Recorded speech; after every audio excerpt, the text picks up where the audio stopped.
Hello, ഇന്നൊരു skin polishing pack ആണ് കേട്ടോ കാണിക്കുന്നത്. അതിനായിട്ട് ആദ്യമായിട്ട് നമുക്ക് വേണ്ടത് കടലമാവാണ്. കടലമാവ് എടുത്തതിൻ്റെ പകുതി അളവിൽ പാൽപ്പൊടി ഇട്ട് കൊടുക്കണം. മിക്സ് ചെയ്യാനായിട്ട് നമുക്ക് കഞ്ഞിവെള്ളമാണ് എടുക്കേണ്ടത്. നല്ല തിക്കായിട്ടുള്ള കഞ്ഞിവെള്ളം എടുക്കാൻ ശ്രമിക്കുക കേട്ടോ. കട്ട കെട്ടാതെ നന്നായിട്ടൊന്ന് മിക്സ് ചെയ്ത് കൊടുക്കുക. മിക്സ് ചെയ്യുന്ന സമയത്ത് സാധാരണ പാക്കിനെക്കാട്ടി കുറച്ചുകൂടി ലൂസാക്കി വേണം മിക്സ് ചെയ്തെടുക്കാനായി. എല്ലാ സ്കിൻ ടൈപ്പുകാർക്കും യൂസ് ചെയ്യാൻ പറ്റുള്ള ഒരു പാക്കാണിത്. ഈ ഒരു പാക്ക് നമുക്ക് കയ്യിലും കാലിലൊക്കെ അപ്ലൈ ചെയ്ത് കൊടുക്കാം കേട്ടോ. ഈ കാണുന്നൊരു കൺസിസ്റ്റൻസിയിൽ വേണം തയ്യാറാക്കി എടുക്കാനായിട്ട്. ആദ്യം തന്നെ ഫേസ് നമുക്ക് നന്നായിട്ട് വാഷ് ചെയ്ത ശേഷം ഫേസിലും നെക്കിലും അതുപോലെ ചെവിയിലും നന്നായിട്ട് അപ്ലൈ ചെയ്ത് കൊടുക്കാം. ലൂസായിട്ടുള്ളൊരു പാക്ക് ആയതുകൊണ്ട് നമുക്ക് നന്നായിട്ട് തിക്കായിട്ട് വരാൻ പാടാണ്. അതുകൊണ്ട് നന്നായിട്ട് മാക്സിമം പറ്റുന്ന രീതിയിൽ നന്നായിട്ടൊന്ന് തിക്കായിട്ട് വെക്കാൻ ശ്രമിക്കുക. ഇങ്ങനെ ഫസ്റ്റ് വെച്ചതിന് ശേഷം ഒരു 10 മിനിറ്റ് കഴിഞ്ഞ് ജസ്റ്റ് ഒന്ന് മസാജ് കൊടുത്തിട്ട് വീണ്ടും ഒരു ലെയർ കൂടി അപ്ലൈ ചെയ്ത് കൊടുക്കുക കേട്ടോ.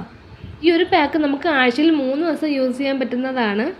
സ്കിന്ന് നന്നായി പോളിഷ് ചെയ്യാനും അതുപോലെ സ്കിന്നൊന്ന് വൈറ്റൻ ചെയ്യാനും വേണ്ടിയിട്ട് നന്നായിട്ട് ഹെൽപ്പ് ചെയ്യുന്നൊരു പാക്കാണിത്.